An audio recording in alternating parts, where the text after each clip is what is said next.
as promised, I thought I'd show you how to make milk kefir, as mine very obviously needs to be strained. So, milk kefir is one of my favourite ferments that you can do at home.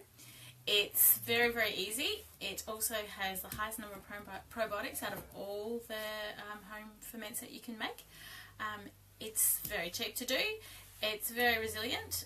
It's got lots of enzymes, lots of health benefits. It's really, really widely researched, and it's, as I said, like, it's one of my favourites. It makes you feel fantastic. So kefir comes from the Turkish word kef, which is good feeling, and that's because it produces serotonin in your gut.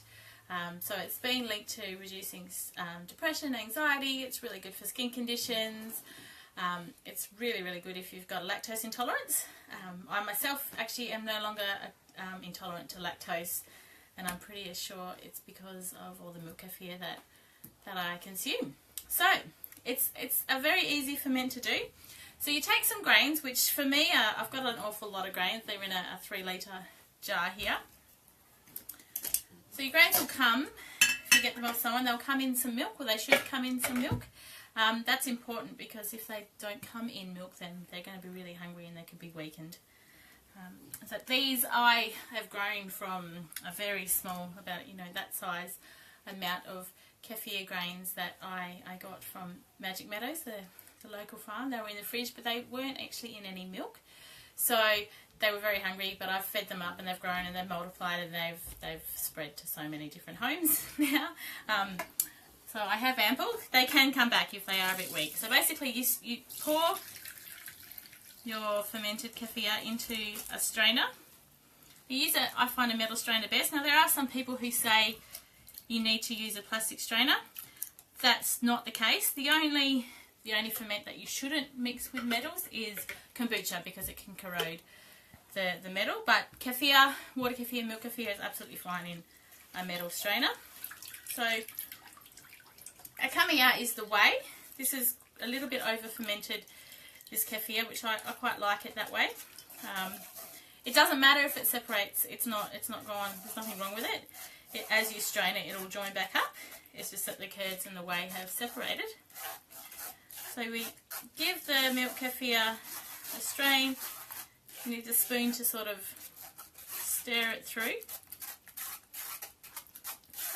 And you'll be left with some grains in there.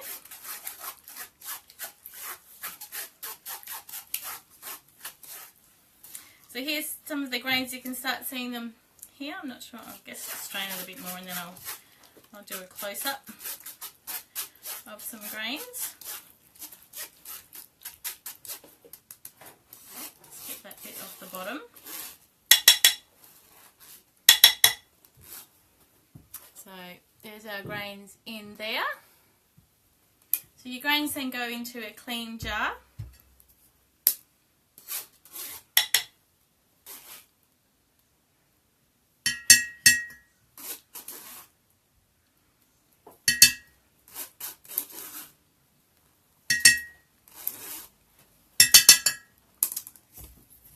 Then with that we add some milk. I'm not going to strain all mine now because it seems quite time consuming.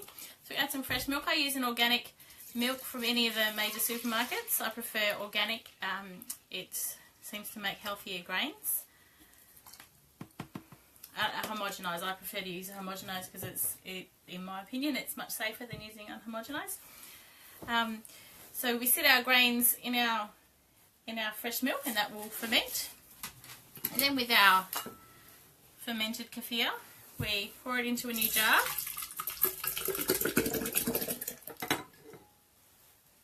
Which you can then add fruit to for a different flavour. So cutting up some strawberries or some blueberries will then do a secondary ferment in the kefir and will flavour it. You can add vanilla, you can add apple, lemon. You can make it into a savoury like dressing.